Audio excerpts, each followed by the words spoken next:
They always say, how far does it go? This is pretty much like the top. Not this little plateau, but the one way in the back, way over there. That's considered my property all the way, and then you can go over here, it's still considered my property.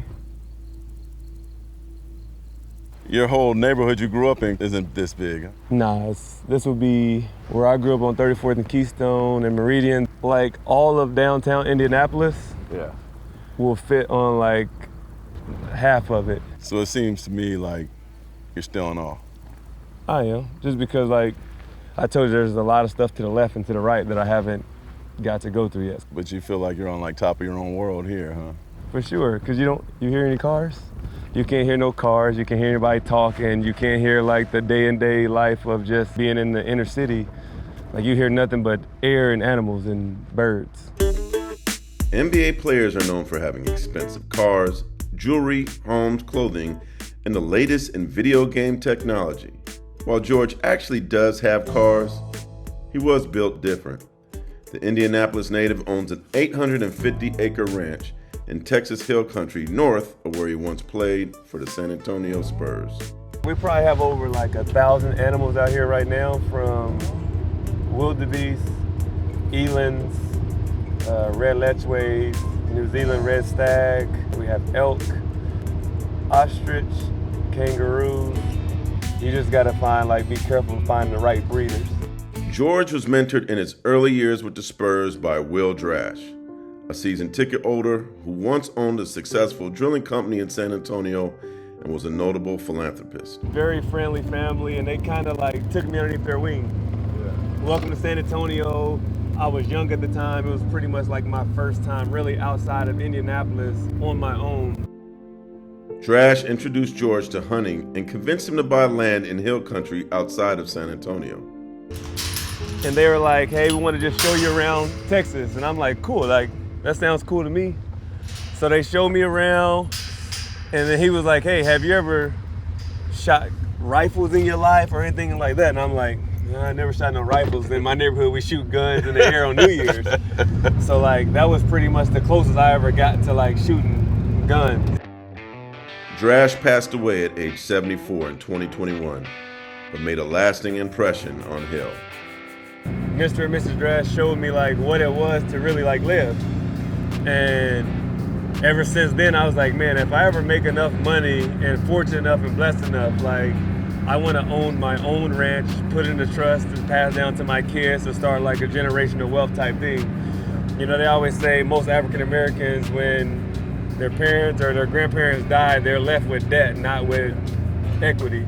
Yeah. And I always never thought about like, I don't want to leave my kids in debt. I want to leave my kids with something that's going to start generational wealth and start them off to a better career path. So I'm like, I'm going to own a ranch and I'm going to put it into my kids' trust fund, and it's going to be a family ranch forever. So that's how this came about. And that's how the whole ranch started. Now in its 7th year, the Scenic Hill Ranch includes horse stables, miles of trails, a ranch house, waterways, an enclosed basketball court, and lots of land that George himself hasn't even seen yet. This baby was born this year, and the other two albino ones were born last year. When you bring your Indianapolis people here, man. Yeah, a lot of them been here and they can't believe it, because they're like, bro, what has gotten into you coming from where you come from to like have like horses and ranch stuff and knowing about animals and hunting and fishing. They think it's like totally different. So they don't understand it. It's like, how did you get from where you grew up and how you grew up to like where you are now? Like, it's just different. Yeah. Something I just want to do something different. Me? I know you know me now, right? You just had to figure out who the rest of the people are, huh? You don't know the rest of the people. Yeah. Just trying to figure out who you guys are.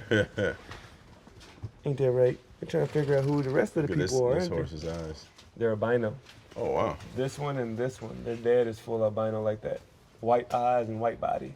But if we talk about peaceful, like the way of life, like what better way is breathe fresh air and be out here with the birds and nature and just chill. George Hill is taking a break from the ranch as he returned home to Indianapolis for the 2024 NBA All-Star Weekend. He grew up in Indianapolis's Brightwood neighborhood, where he often saw gunfire, dead bodies, gangs, and other criminal activity. Several family members and friends lost their lives to gang violence in the area. George, however, believes that the game of basketball ultimately saved his life. The Indianapolis high school basketball standout went on to become a star locally at IUPUI. The Spurs drafted George with the 26th overall pick in the 2008 NBA draft. The 37-year-old has played 15 NBA seasons, averaging 10 points and 3 assists. Didn't get to win any championships, but I was close. I was on some damn good teams. Played with a lot of great players, a lot of Hall of Famers. So me not winning a championship, like the memories that I still have is rewarding, because I was, like I said, I was a kid from 34th and Keystone. Where I come from was more, gang violence, drug dealing, gang banging. So like when I finally got out here and like came to a ranch, it was more about peace and quality of life, breathing fresh air, not quote unquote looking over your shoulder, just enjoying the fruits of your labor that you're blessed with. And like this has been like my safe haven, you know what I mean? Like this is a place I come to if I'm having a bad day, or if I'm not feeling a certain way, or things are bothering me. It's like it's left in the air. Whoever thought I'd be in the NBA for 16 years and have the career I did, to play with the greats that I played with, it's just a testimony of like, if you do things the right way and work hard, that anything is possible. But as far as like accomplished, I still like have a whole life ahead of me. When George played for the Milwaukee Bucks, Giannis Antetokounmpo and the rest of his teammates visited the Scenic Hill Ranch. Along with getting a tour of the ranch, they also shot jumpers on George's fence-enclosed court he calls George's Jungle. Giannis, Drew, our whole Bucks team came out here. So I brought the whole Bucks team out here one day. So we all came out here and had like I had a bunch of food trucks come out, and everybody got to eat and go through everything. So we was out here for like 3 hours. While in the NBA bubble, George Hill sparked a protest that led his Bucks and the rest of the NBA teams to boycott playoff games due to social injustice and police brutality. I did it for how I was raised, what it meant to me, what has went on in my life already, and just having humanity. That's what I did it for. It's like to see other people like hop on board and stand for something like throughout the whole league, throughout the whole, world. All sports stopped for a second to realize, and it felt like us as athletes, we finally had our voice. To go back from years and years and years, it feels like just shut up and dribble type stuff. One of my favorite things was George of the Jungle when I was growing up. And then I got to play for IUPUI. IUPUI gym was called the Jungle. And everybody's always say like it was George's Jungle because they said I was the famous one at IUPUI. So they called it George's Jungle. So I'm like, IUPUI didn't name their court after me, so I'm gonna name my own court. So I call this court George's Jungle.